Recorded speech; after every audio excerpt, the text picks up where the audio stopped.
Now let's talk about a team that I am high on, and that is the Indianapolis Colts. When we take a look at the Indianapolis Colts, they are to win the Super Bowl, Stephen. Now, I don't know if I'm going to pull the trigger on that quite yet. You can only get 25-1 on this team right now to win the Super Bowl. That is the best number you can find. You can find that at 3 different books. If you want them to win the AFC South, there is a -120 that is still available out there.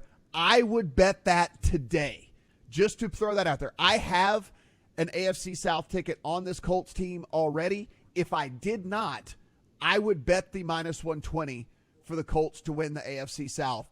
That is how much I believe that this team is better than all the other teams in the division. The Texans are several years away. The Jags might still be a couple of years away. And I believe the Titans take a massive, massive step backwards. Steven, before we even get into the team preview here, the -120, there's only one still available around the country right now. This number has been on the move ever since people started to realize what this division is made of. I would bet the 120 today if I didn't have the ticket already in my account. Can't really argue with you because they opened the season against Houston and Jacksonville. So I don't think that number is getting any better early in the season. No. So I think this is a team, Matt, that ended last year absolutely pissed from the owner down to the third string at every position. They were furious that they didn't make the playoffs, and they put the bullseye on Carson Wentz for it. It was like everybody in the organization wanted to have an immediate divorce from this guy. I have never seen an organization from multiple levels come out in the media and have such negative public comments about their team's quarterback the way that the Indianapolis Colts did. Jim Irsay, the owner, is tweeting that we're all in for 2022. So I think this is a highly motivated team. The reports throughout OTAs and training camp is that they are locked in. They're having a very strong offseason, a very strong training camp, and it's beginning with Matt Ryan, their new quarterback, who from all reports is like night and day compared to what Carson Wentz provided at this point a year ago. So I think there's a lot of reasons to be optimistic about this team, and I think Matt Ryan can at least provide above average quarterback play for them. Yeah, Frank Reich obviously back as your head coach. Marcus Brady is your offensive coordinator. That's his second season there. And then Gus Bradley in as defensive coordinator for then. The big move, as you just mentioned, it's bringing in Matt Ryan. And listen, for everything that people were talking about, Matt Ryan's washed, Matt Ryan this, Matt Ryan that, let's remember, this dude had no talent around him for the last 2 seasons. Absolutely and no offensive line whatsoever. I was going to say, and let's also remember the difference in what he's going to have from a time to throw perspective. That is going to be massive for a guy like Matt Ryan. We'll talk about that unit in just a second, but they did some other stuff other than just Matt Ryan. They brought in edge rusher Yannick Ngakoue as well. They brought in corner Stephon Gilmore. They even brought in backup Nick Foles in case Ryan goes down. When you say that they're all in, they brought in a guy they feel comfortable they can throw in, and if he has to start in case Matt Ryan goes down. They brought in Brandon King at linebacker, Phillip Lindsay at running back, Rodney McLeod at safety, a right tackle, and Dennis Kelly.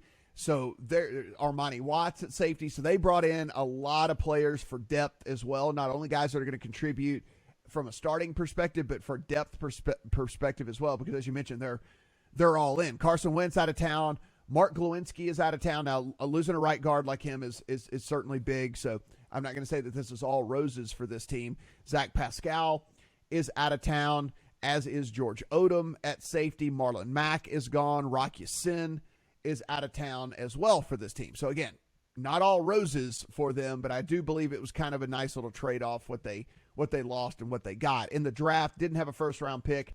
In the second round, they go get Alec Pierce at wide receiver. In the third round, they get Jelani Woods at tight end. Another third-round pick that they had, they take an offensive tackle and Bernard Ryman, and then they take Nick Cross in the third round as well at safety. So they had 3 different third-round picks. They go offense with their first 3 picks and wide receiver, tight end, offensive tackle, then go to the defensive side of the ball.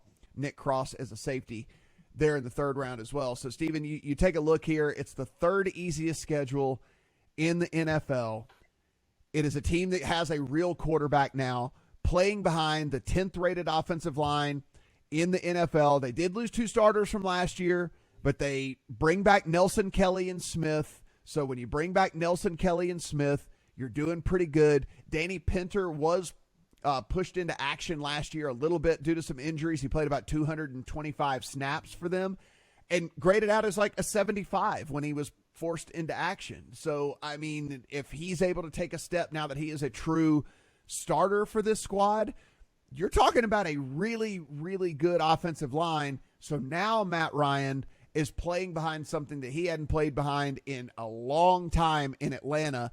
And I think people who are screaming that Matt Ryan's washed and there's nothing left in the tank are going to be pretty surprised what playing behind a good offensive line can do for you. I think the ceiling's really high in the regular season for this team. We can discuss playoffs and how loaded the AFC is and whether or not that'll translate to them actually reaching the Super Bowl. But in terms of wins in the regular season, I'm looking for ways to find some good numbers on this team. So I do think the ceiling is the 1 seed in the AFC for the Indianapolis Colts, which you can find at 11-1 right now. I do think that Frank Reich is a potential head coach of the year candidate in the NFL for a couple of reasons. We mentioned this on the last one, but in case you missed it, I'll give you some of the recent trends here with Coach of the Year. Since 2010, Mike Vrabel was the first Coach of the Year that had a double-digit win total, but it was 10.5 in the first year with 17 games. Since 2010, all but the last 2 Coaches of the Year exceeded their win total by 4+ games. So we're looking for upward mobility in terms of a coach. And since 2010, all but 1 Coach of the Year had a win total of at least 7. The Colts fall into those categories, and I think with the 3rd easiest schedule by opponent win totals, they are a prime candidate to exceed that win total by 4+ games. So Frank Reich at 20-1 for Coach of the Year is probably going to be the one stab I take in that market, in an admittedly difficult market to bet. The other market I think I'm interested in for this team is most receiving yards. And this is just a lunch money bet. But what do we know about the history of Matt Ryan when he has a receiving core with only really 1 reliable wide receiver? We saw it for years with the Falcons before they added Calvin Ridley to go with Julio Jones. And there were years where Julio Jones had 165 targets, 170 targets. He had a year with 200 targets. I think that's within the range of outcomes on Michael Pittman.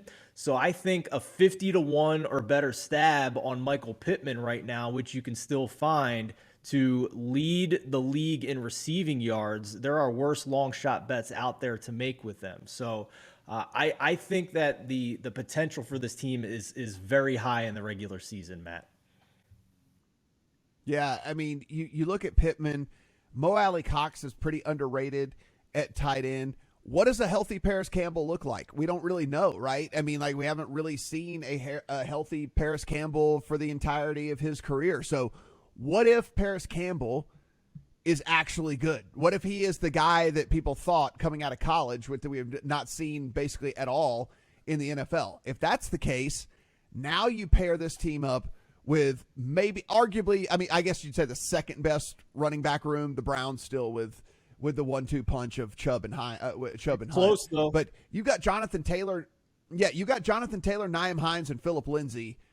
That's a pretty good running back room. All 3 of those guys are going to get, look, yes, Jonathan Taylor's still going to be the workhorse, but knowing that you can spell Jonathan Taylor with Phillip Lindsay, knowing you can put Nyheim Hines in on passing downs to be your playmaker out of the backfield, that also takes a lot of pressure off of a guy like Matt Ryan. So not only do you get a better offensive line, but you get a really solid running game. You get a really solid pass catching back and Hines coming out of the backfield. Again, there's just so many positives, right, Stephen, that like just keeps every time you start to look at a next level and a next layer of this squad, even when you go to the defensive side of the ball, the defensive line, right? DeForest Buckner, Kwity Paye, they add Yannick Ngakoue. Now this becomes what was a league average middle of the road type defensive line.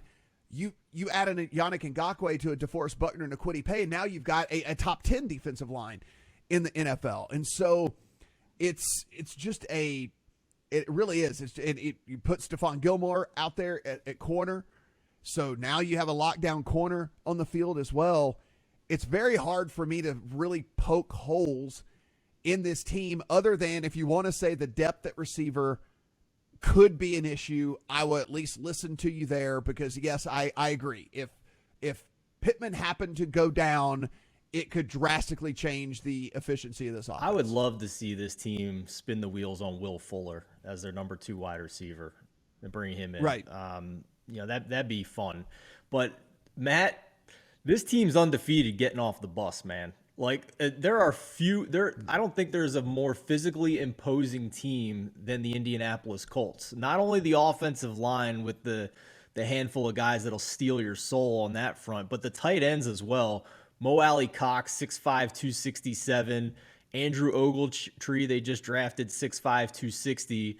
And Jelani Woods, the biggest of them all, 6'7", 253. Like, good luck defending this passing game in the red zone with how enormous they have at the tight end position. I think 12 personnel will be their majority offensive formation this year, maybe moving some of these tight ends in motion to the fullback spot for an extra blocker for Jonathan Taylor. But I think that with and Michael Pittman as well, a big, strong, tall receiver, 6'4", 223 on the outside.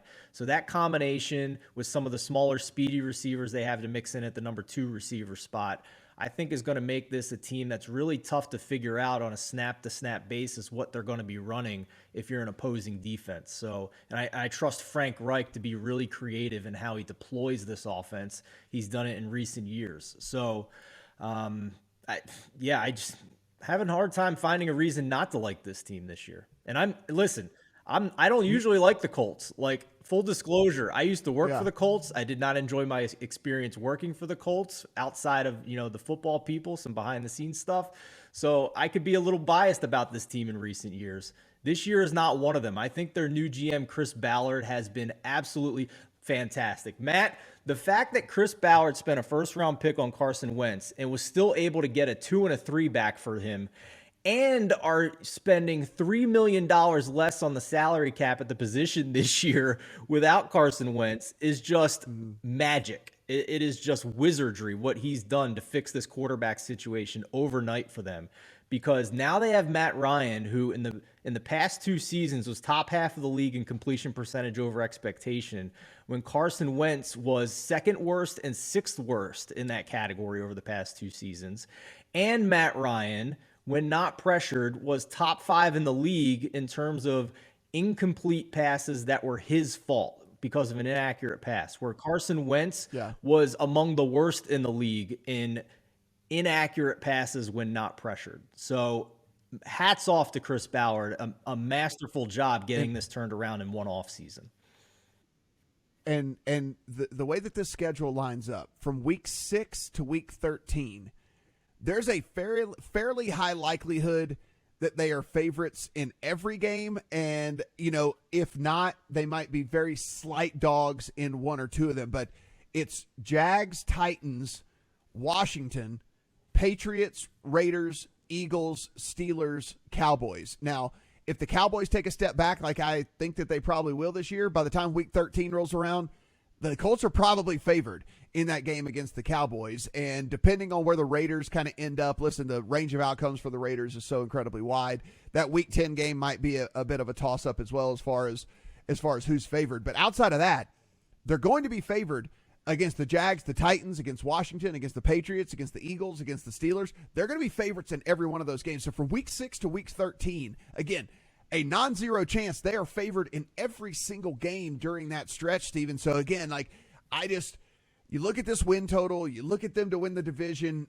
At minus 120, I love that damn bet so much. I understand if it's not for everyone, it's not a big sexy bet, it's not a big sexy number, but if you got a nice bankroll and you can tuck away some money for the course of a season, it would shock me. It would shock me outside of a rash of injuries and or an injury to the quarterback position, which we can't predict and we can't go into a season, thinking that's going to happen, that they don't win this division. Now let's talk a little bit about what happens once they get to the playoffs, Matt. And we won't spend a ton of time on this because it's been a long podcast already, but what is their ceiling once they get to the postseason? Because right now, in terms of AFC futures, they are behind the Bills, Chiefs, Chargers, Broncos, Ravens, Bengals in terms of AFC futures odds. So they're not being priced as one of the favorites, 14-1, the best available. And I think, the market agrees with us that this is a team that you should be bullish on in the regular season. But once we get to the playoffs, who the hell knows? Because there's a lot of really good teams at the top of the AFC. Yeah, I'm with you. I mean, look, a little bit of luck heads this team's way. I think, is it crazy to say that this team could end up 11-6, 12-5? I don't think so. They were 2-5 in one-score games. They were 0-4 in games that were settled by a field goal or less. 0-2 in overtime games. Again, Steve, that stuff doesn't typically repeat season after season. It evens out, right? I mean, like you don't lose at that rate in those close games like that. So I'm just I'm kind of all in on this team in this division, and I am probably going to be looking at the Colts all season long and trying to figure out whether I believe that this team is an actual, true, real contender, and maybe somewhere along the way I add to my portfolio with more on the Colts. But as of right now, just have them to win the AFC. Yeah, what South. I'm looking for, last point here, Matt, to see if they are a true Super Bowl contender is improvement in the pass defense. They were 20th in the league in drop back EPA a year ago, and in drop back success rate, they were 26th. So that pass defense needs to make a big improvement this year if I'm going to consider them a true Super Bowl contender.